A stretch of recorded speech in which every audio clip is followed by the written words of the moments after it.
नमस्कार दोस्तों, आज की नई सेशन में आप सभी दोस्तों का हार्दिक स्वागत है। तो दोस्तों लगभग बहुत सारे बच्चे थे वो बोल रहे थे कि सर राजनीति शास्त्र पर ऑब्जेक्टिव इम्पोर्टेंट क्वेश्चंस लेके आइए। तो दोस्तों मैं लगभग आपको 2 से क्वेश्चन कराने वाला हूं जो कि इस राजनीति विज्ञान से रहने वाले हैं, जो कि मोस्ट इम्पोर्टेंट है। आप यहाँ से वीडियो देखकर एग्ज़ाम बैठ जाइए, पूरे क्वेश्चन फंसेंगे। ठीक है, चलिए। तो पहला क्वेश्चन है। तो दोस्तों एक मैं आपसे रिक्वेस्ट करना चाहूँगा, अगर आपने अभी तक वीडियो लाइक नहीं किया तो वीडियो ज़रूर लाइक करें, क्योंकि यार उससे हमारी मेहनत निकलती है। चलिए, कांग्रेस की स्थापना निम्नलिखित में से किसके द्वारा की गई थी? मतलब निम्नलिखित में से कांग्रेस की स्थापना की गई थी। कहने का मतलब यह है कि कांग्रेस की जो स्थापना की थी वो किसने की थी। ठीक है, तो मैं बता दे रहा हूँ आपको अभी, एक मिनट। देखिए, कांग्रेस, ठीक है, कांग्रेस इसकी स्थापना हुई थी 1885 में, और ये की गई थी एम ओ हुम। ठीक है, एम ओ हुम द्वारा 1885 में। और ये कहाँ की थी? मुंबई में। ठीक है, ये भी याद रखना, मुंबई में। तो यहाँ पे क्वेश्चन एक है लेकिन पॉइंट आपको 4 मिल रहे हैं। कहने का मतलब यह है कि एक क्वेश्चन पर आपको पूरा पॉइंट मिल रहा है। चलिए, और मैं कुछ और बात कर लेता हूँ आगे इसी क्वेश्चन में, तो और अच्छा रहेगा। चलिए, जो महात्मा गांधी हैं, इन्होंने सविनय अवज्ञा आंदोलन और नमक तोड़ो आंदोलन, भारत छोड़ो आंदोलन, इनका मुख्य आंदोलन तो यही है कि भारत छोड़ो आंदोलन। ठीक है, भारत छोड़ो आंदोलन 1942 में। और यहीं से इन्होंने करो या मरो का नारा दिया था। करो या मरो, ठीक है, करो या मरो का यहीं से इन्होंने नारा दिया था। चलिए, आगे क्वेश्चन है, भारतीय राष्ट्रीय आंदोलन की औपचारिक शुरुआत हुई थी। मतलब जो भारतीय राष्ट्रीय आंदोलन कब से स्टार्ट हुए थे? तो आपको पता होगा, जब भारत में कांग्रेस की स्थापना हुई थी, तो कांग्रेस की स्थापना इसी पर्पज से हुई थी कि हम भारत को स्वतंत्र कराएंगे। ठीक है, तो 1885 में।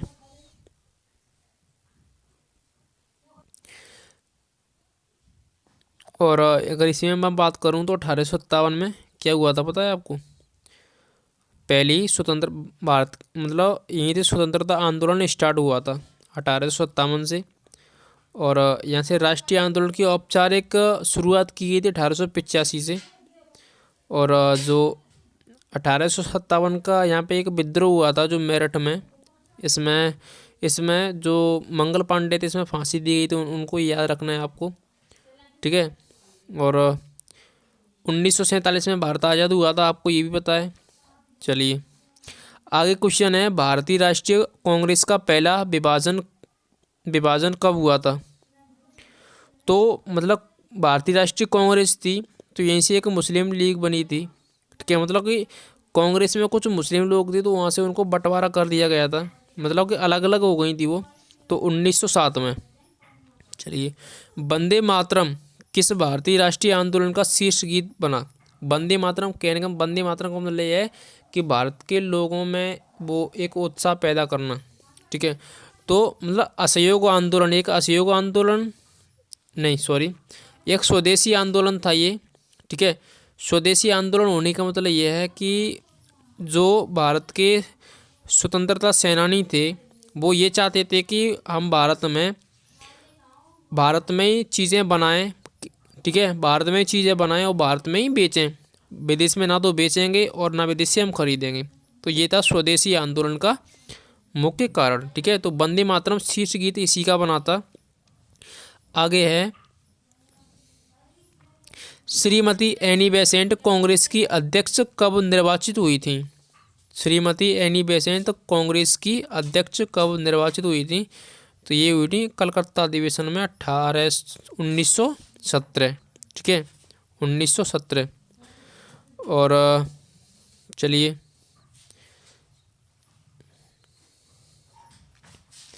आगे क्वेश्चन है कि बंगाल का विभाजन कब हुआ था? तो बंगाल का विभाजन ये हुआ था 15 अक्टूबर 1905 को जो भारत इंडिया थी, इंडिया टू पार्टों में डिवाइड कर दी गई थी। ठीक है, एक एक तो इंडिया थी और एक बांग्लादेश। ठीक है, बांग्लादेश, जो इसे बांग्लादेश के नाम से जाना जाता है अभी, इसे पहले पूर्वी बंगाल के नाम से जाना जाता था। चलिए, तो इसी के लिए मतलब ये विभाजन किया था भारत में। अगला क्वेश्चन है ये, भारत में भारत में गरम दलीय आंदोलन का पिता किसे कहा जाता है? तो गरम दलीय, ये भी आपको पता होगा, मैंने पढ़ाया है कि भारत में दो दल थे। ठीक है, भारत को स्वतंत्र कराने के लिए दो दल थे। एक था गरम दल,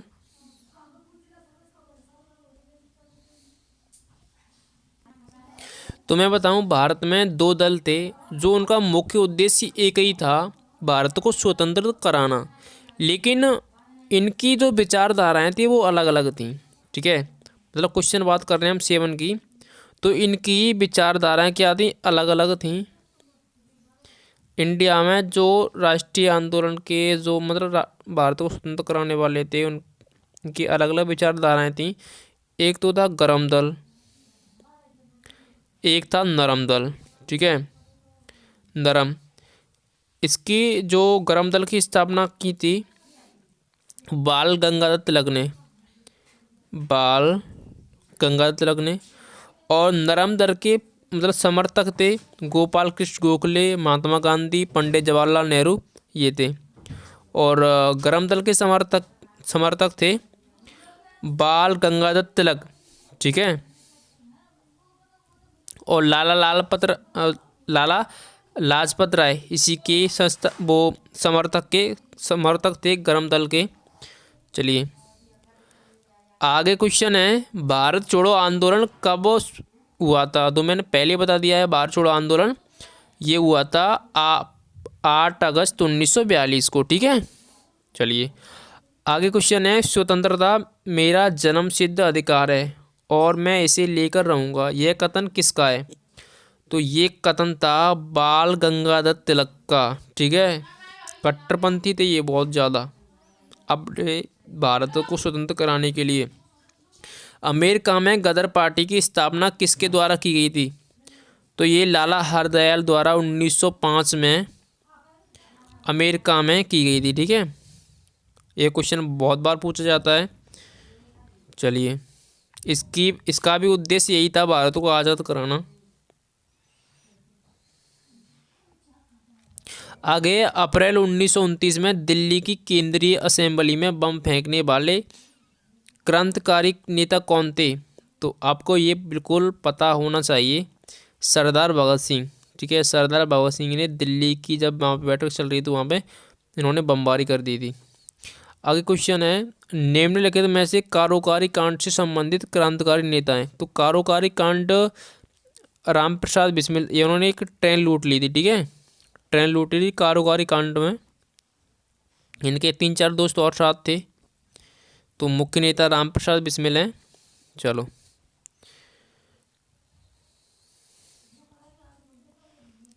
आगे है, लखनऊ समझौता कांग्रेस लीग समझौता कब हुआ? ठीक है, तो कांग्रेस जब वो मैंने बताया था, मुस्लिम लीग मतलब कि ये 1907 के दशक में मैंने बताया था। क्वेश्चन में ऊपर एक बार मैं देख लेता हूँ।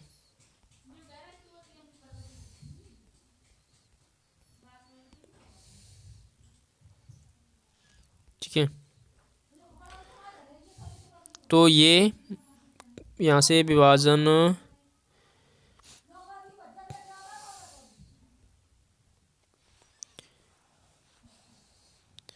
तो लखनऊ समझौता मतलब कि मुस्लिम लीग और क्यों हुआ था? जब 1907 में जब कांग्रेस से अलग हो गए थे ये मुस्लिम लोग, मोहम्मद अली जिन्ना, तो फिर उन्होंने 1916 में फिर वो दोबारा से शामिल हो गए थे। ठीक है, इसलिए। आगे क्वेश्चन है,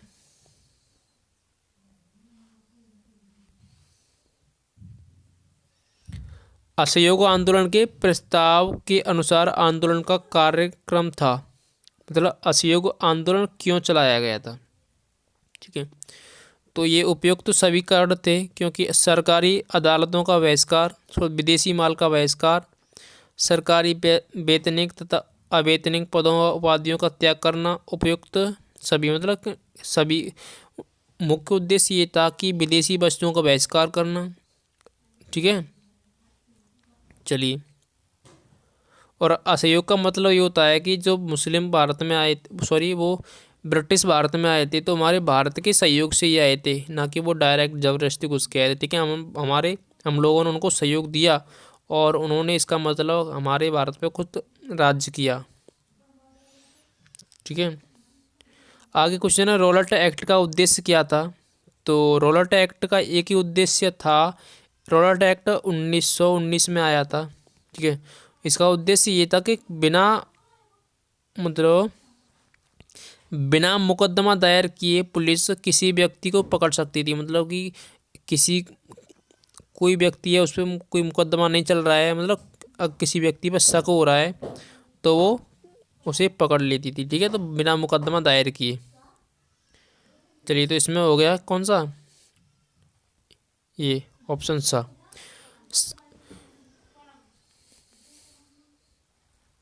चलिए,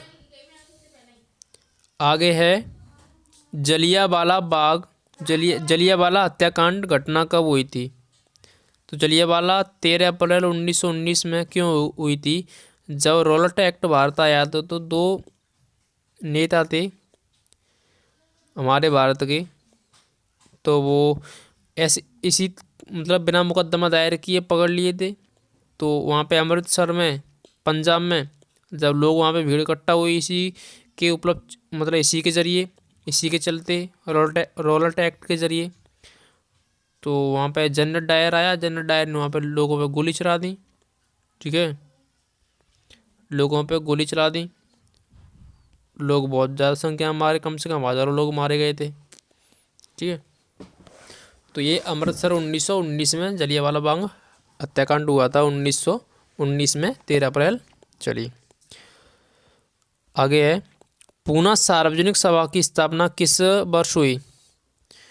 तो पूना सार्वजनिक सभा की स्थापना हुई थी 1866 में। नरमपंथी राष्ट्रीयता का युग किस वर्ष से किस वर्ष तक रहा है।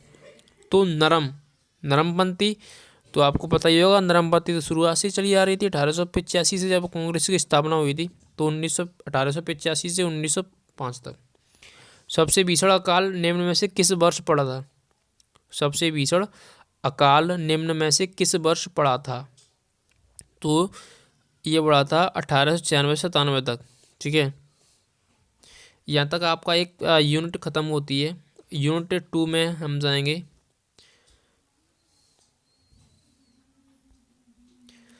यूनिट 2 में पहला क्वेश्चन है, भारतीय संविधान सभा का चुनाव हुआ था। तो भारतीय संविधान सभा का चुनाव हुआ था कैबिनेट मिशन द्वारा 1946 को। कैबिनेट मिशन जब भारत आया था। ठीक है, भारत आया था तो 1940 में संविधान सभा की स्थापना हुई। क्रिप्स मिशन भारत आया था 1942 में, मार्च 1942 में आया था। इसमें ऑप्शन ये गलत है, ये मैंने PDF भेज दिया, वो सही कर लें। ठीक है, 1942 में क्रिप्स मिशन भारत आया था।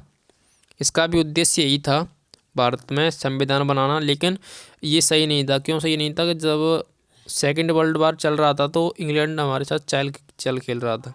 ठीक है, वो चाह रहा था कि हमें इस मतलब कि भारत को झांसी में दे दें, भारत को स्वतंत्र कर देंगे, उनका एक संविधान बना देंगे, और भारत के लोग हमको मतलब कि द्वितीय विश्व युद्ध में हमारे साथ शामिल हो जाएं और वो लड़े हमारे साथ। ठीक है, उनका ये उद्देश्य ये था। पर लेकिन भारतीय लोग इतने पागल नहीं थे, फिर भी उनको साथ तो दिया, लेकिन इतने पागल नहीं थे।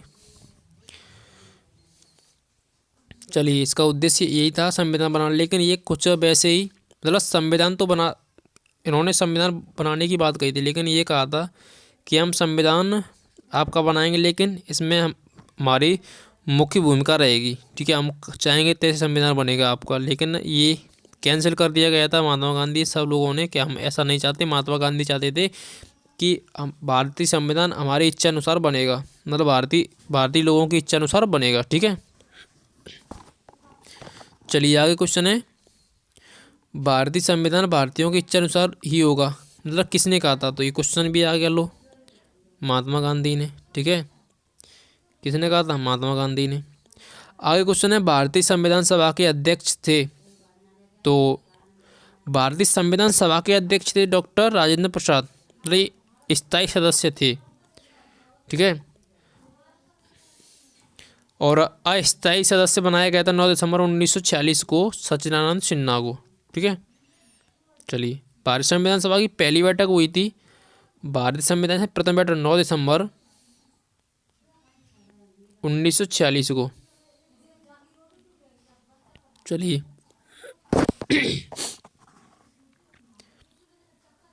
आगे क्वेश्चन है, भारतीय संविधान की प्रारूप समिति के अध्यक्ष थे? तो प्रारूप समिति के अध्यक्ष थे डॉक्टर भीमराव अम्बेडकर। ठीक है, प्रारूप समिति का मतलब भारतीय संविधान स्ट्रक्चर बनाना, भारत का संविधान किस तरह से बनेगा। तो इसमें 7 सदस्य थे प्रारूप समिति में, डॉक्टर भीमराव अम्बेडकर सहित। चलिए आगे, भारतीय संविधान लागू हुआ था? तो भारतीय संविधान कब लागू हुआ था? तो 26 जनवरी 1950 को पूर्ण रूप से लागू हो गया था। इसमें ऑप्शन नहीं है कोई कि जो भारतीय संविधान लागू हुआ था वो हुआ था 26 नवंबर 1946 को, लेकिन इसमें ऑप्शन में है नहीं, तो हमको पता है 26 जनवरी 1950 को पूर्ण रूप से लागू हुआ था, तो हमें ऑप्शन ये लगाना है। चलिए आगे, भारतीय संविधान का सबसे बड़ा स्रोत माना जाता है? तो भारतीय संविधान सबसे बड़ा स्रोत माना जाता है भारतीय संविधान मतलब भारत शासन अधिनियम 1935, इसी से लगभग 321 अनुच्छेद हमारे संविधान में लिए हैं। ठीक है, और अभी वर्तमान में कितने अनुच्छेद हैं? 395 अनुच्छेद हैं भारतीय संविधान में, 22 भाग हैं और 12 अनुसूचियाँ हैं। जो 22 भाग हैं वो 25 भागों में बटे हुए हैं क ख करके, और 395 अनुच्छेद 465 के लगभग बटे हुए हैं। चलिए ये बात क्लियर है आपकी। किस देश के संविधान से प्रेरित होकर भारत में संसदीय प्रणाली? तो संसदीय प्रणाली ली थी हमने ब्रिटेन से। ठीक है, ब्रिटेन से। आगे 1900 अच्छा देखो, अमेरिका से लिया था हमने, अमेरिका से लिया था राष्ट्रपति पर महाभियोग। ठीक है, राष्ट्रपति पर महाभियोग। और चीन से हमने कुछ नहीं लिया है। ठीक है, चीन से हमने कुछ नहीं लिया है, चीन बेकार है। चलिए फ्रांस से शायद तो कुछ लिया था लेकिन याद नहीं है भी, चलो इतना ही काफ़ी है। 1919 के अधिनियम के द्वैध शासन की असफलता का क्या कारण था?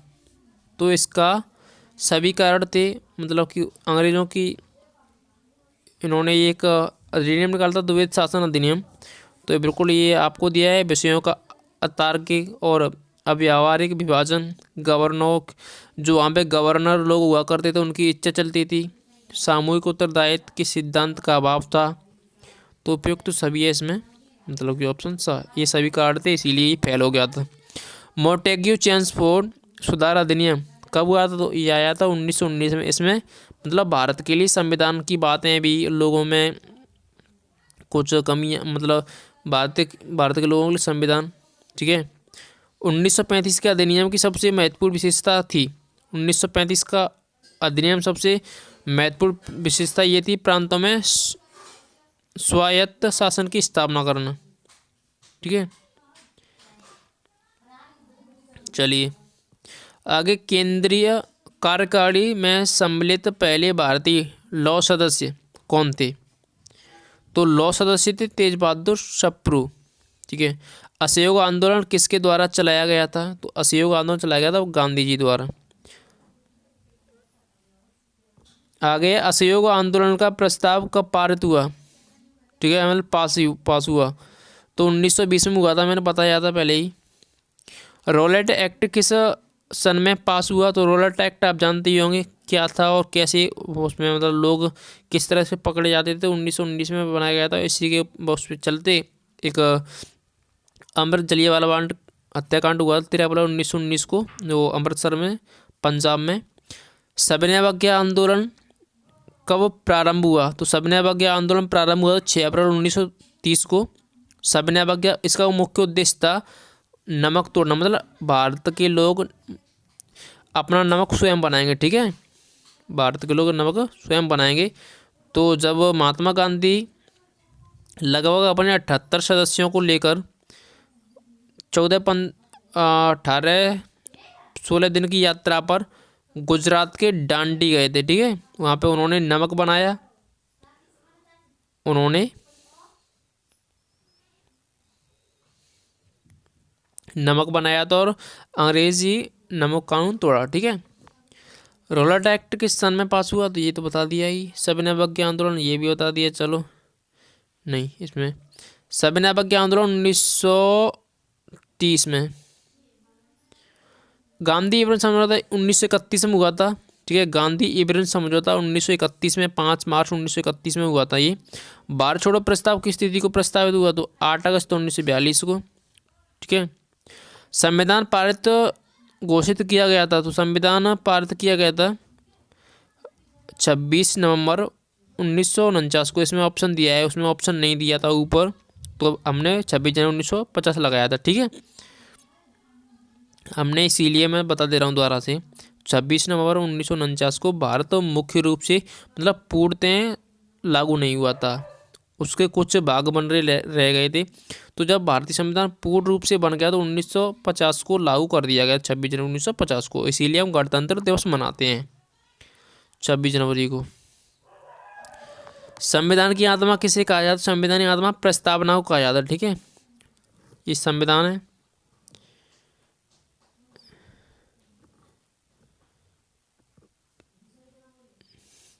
यहाँ पे जो प्रस्तावना लिखी होती है मतलब अंदर क्या होगा इसकी, प्रस्तावना में सब कुछ लिखा है। चलिए, निम्न में से किस उदारवादी नेता ने पहले तो पार्लियामेंट्री सुधार का समर्थन किया किंतु बाद में उसकी कटु आलोचना की? तो गोपाल कृष्ण गोखले ने। नेहरू का उद्देश्य संबंधी यह प्रस्ताव भी हमारे स्वतंत्र गणराज्य की जन्म कुंडली है। संविधान के उद्देश्य प्रस्ताव के संबंध में यह किसने कहा था? चलिए, तो ये कहा था के.एम. मुंशी ने, ठीक है। नेहरू का उद्देश्य संबंधी यह प्रस्ताव भी हमारे स्वतंत्र गणराज्य की जन्म कुंडली है। स्वतंत्र भारत का पहला भारतीय गवर्नर जनरल कौन था? तो राजगोपालाचारी, ठीक है। आ गया भारत के संविधान की रचना करने वाली संविधान सभा कब स्थापित की गई? तो मैंने पहले ही बताया गया था 1946 में। कैबिनेट मिशन जब भारत आया था तो तब ये संविधान सभा गठित हुई थी। भारतीय संविधान का जनक किसे कहा जाता है? तो डॉक्टर भीमराव अम्बेडकर को भारतीय संविधान जनक कहा जाता है। आगे इनमें से कौन संविधान सभा का सदस्य नहीं था? तो ये आपको पता होगा, बी.डी. सावरकर नहीं थे। भारतीय संविधान के प्रस्तावना के अनुसार भारत के शासन की सर्वोच्चता संस्था किसमें निहित है? भारतीय संविधान की प्रस्तावना के अनुसार भारत के शासन की सर्वोच्चता संस्था किसमें निहित है? तो जनता में। हम भारत के लोग, प्रस्तावना में लिखिए, हम भारत के लोगों ने भारत की जो सर्वोच्च संस्था वो जनता में निहित। कहने मतलब जो काम चलेगा वो जनता के अनुसार ही चलेगा। भारतीय संविधान के किस भाग को उसकी आत्मा कहा जाता है? प्रस्तावना को। भारतीय संविधान के प्रस्तावना पर किस क्रांति का प्रभाव नहीं झलकता? तो चीनी क्रांति का, ठीक है, चीनी क्रांति। इसका भी लेकिन चीनी क्रांति का नहीं है। पंथ निरपेक्ष का मतलब क्या है? पंथ निरपेक्ष का मतलब है कि राज्य विभिन्न धर्मों से किसी भी के साथ पक्षपात ना करे, ठीक है।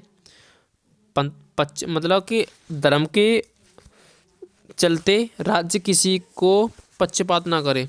उद्देश्य का क्या है? तो संविधान का भाग है, संविधान से उच्च संविधान का भाग है, ठीक है। एक उद्देश्य का को प्रस्तावना कहते हैं, इंग्लिश में कहते हैं प्रीम्बल। धर्मनिरपेक्ष का अर्थ है, ठीक है, धर्मनिरपेक्ष का अर्थ है पंथ निरपेक्ष।